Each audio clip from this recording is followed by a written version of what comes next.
Você está no canal Eu Estudo a Lição com o pastor Samuel Camilo. Hoje é sexta-feira, dia 16 de agosto de 2024. E faremos um estudo adicional do nosso tema principal da semana, que foi Ensinando Discípulos, parte 1. Nós, durante essa semana, estudamos a lição de número 7 do nosso trimestre. O texto que nos acompanhou, o texto de Marcos, capítulo 8, verso 34, que foi o nosso texto principal, que diz: Então, convocando a multidão e juntamente os seus discípulos, Jesus lhes disse: Se alguém quiser vir após mim, negue-se a si mesmo, tome a sua cruz e siga-me. O discipulado, ele tem um preço realmente bem alto. Quando olhamos para a visão que os discípulos tinham e que Jesus estava trabalhando, e nessa semana, como já mencionamos logo na primeira semana, a partir da segunda metade do capítulo 8, nós começamos a responder a outra pergunta. Na primeira parte do livro de Marcos, a gente está respondendo: quem é Jesus? Ele é o Messias. Na segunda metade o que ele veio fazer, para onde ele está indo? Ele está indo para a cruz, ele veio para morrer. Essa é a ênfase da segunda metade. E nessa segunda metade, enquanto Jesus está falando da cruz, está falando de se doar em favor do próximo, os discípulos têm outras preocupações. Eles estão preocupados em saber qual deles é o maior, estão preocupados em conseguir, de alguma forma, fazer com que aquilo que são seus interesses sejam colocados em evidência nessa última fase da história. Eles esperavam que até a Páscoa Jesus se tornasse rei e que eles se tornassem seus ministros. Então, qual deles seria o primeiro-ministro? Qual deles seria o maior? E a briga era intensa entre eles. E Jesus vai trabalhar princípios de discipulado. Aquele que quiser ser o maior, então, que esteja disposto a servir mais do que os outros. Porque importante no contexto do reino é a preocupação com os pequeninos irmãos. Dois textos aparecem no nosso guia de estudos hoje, do livro Deserto às Nações. O primeiro deles, na página 349, onde Ellen White diz o seguinte: a humildade precede a honra. Para ocupar um elevado cargo diante dos seres humanos, o céu escolhe o obreiro que, como João Batista, assume posição humilde diante de Deus. O discípulo mais semelhante às crianças é o mais eficiente no trabalho para Deus. Os seres celestes podem cooperar com aquele que procura não se exaltar, mas salvar os outros. Isso é uma coisa realmente tremenda. Todas as vezes que o indivíduo se coloca numa posição em que ele se sente mais importante que os demais, ele vai depender pouco de Deus. Vai trabalhar com o braço da carne, porque ele vai achar que ele é indispensável para aquilo que tem que ser feito, para preparar o mundo para a volta de Jesus. Em outras palavras, sem mim, o mundo não vai ser preparado para a vinda de Cristo, quando na verdade você olha para as profecias e descobre que é fundamental para o processo de preparação do mundo para o retorno de Jesus é o Espírito Santo de Deus. Ele é fundamental. Ele dirige a igreja. Depois que Cristo foi ao céu, ele foi enviado para dirigir a igreja. Ele é o representante de Cristo aqui na terra. Então ele é capaz de usar mesmo pessoas improváveis. Quando você olha para os 12 apóstolos, qual deles estava preparado para poder cumprir a missão de Deus?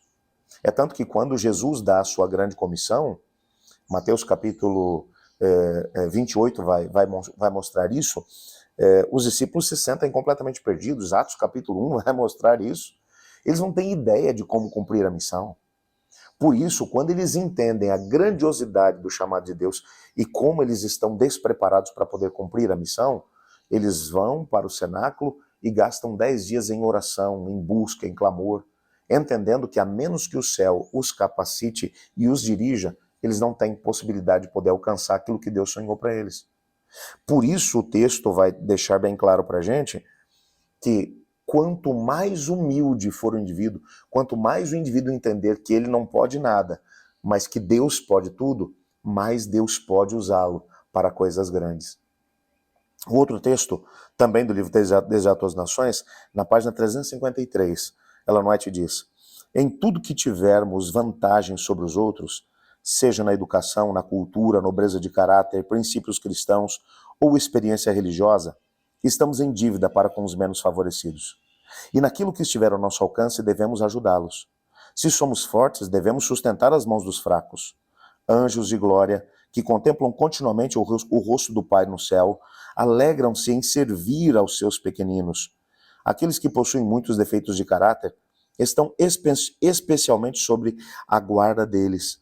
Os anjos estão sempre presentes, aonde são mais necessários, ao lado dos que têm a mais dura batalha a combater contra o próprio eu e cujo ambiente é o mais desanimador.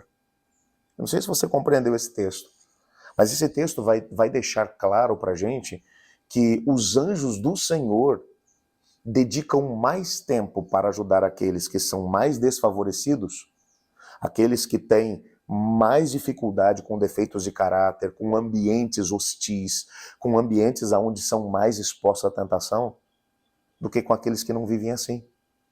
Por isso, quanto mais educação, mais conhecimento, quanto mais experiência com Deus nós tivermos, mais o céu espera que nós estejamos focados em ajudar o nosso próximo, porque isso vai mostrar que a gente está mais dentro do reino de Deus do que os demais.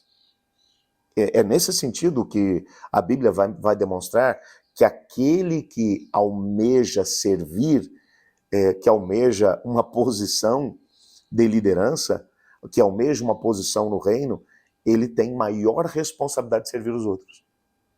Os anjos de Deus se sentem felizes em poder ajudar aqueles que estão também focados em ajudar o próximo. Quando você olha para Cristo Jesus e entende até onde ele esteve disposto a ir para poder salvar o pecador, nós temos que ser constrangidos por esse amor.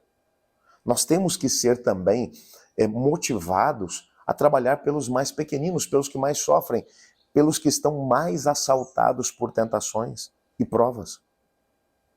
É isso que Deus espera de cada um de nós. Amanhã nós teremos a oportunidade de compartilhar aquilo que aprendemos na lição da Escola Sabatina dessa semana. Não se esqueça que o foco principal da lição dessa semana foi tentar demonstrar como nós que fazemos parte do reino de Deus devemos ter o mesmo foco que Deus tem, ou seja, a salvação dos menos favorecidos, a salvação daqueles que têm menos conhecimento, a salvação daqueles que estão mais distantes do caminho de Deus. Esse tem que ser o nosso foco. Então, como nós podemos alcançar essa mesma visão? Eu queria que você pensasse sobre isso, refletisse sobre isso de forma individual. Então, amanhã, quando estiver com os seus companheiros na escola sabatina, que você compartilhe com eles meios através dos quais nós podemos ser mais relevantes ao ajudarmos o nosso próximo. Vamos orar? Obrigado, Pai, porque na Tua palavra descobrimos que o Senhor nos ama, tem planos para a nossa vida e quer que de alguma forma tenhamos a oportunidade de viver coisas extraordinárias ao Teu lado. Nos colocamos em Tuas mãos, pedindo que nos ajude a podermos viver o melhor que o Senhor tem para nós. Pedimos que o Senhor nos dê o mesmo Espírito de Cristo Jesus e o desejo de poder servir como Ele serviu, de trabalhar em favor de todos aqueles que o Senhor colocar no nosso caminho. Pois é em nome de Jesus que nós oramos. Amém. Eu estudo a lição e você?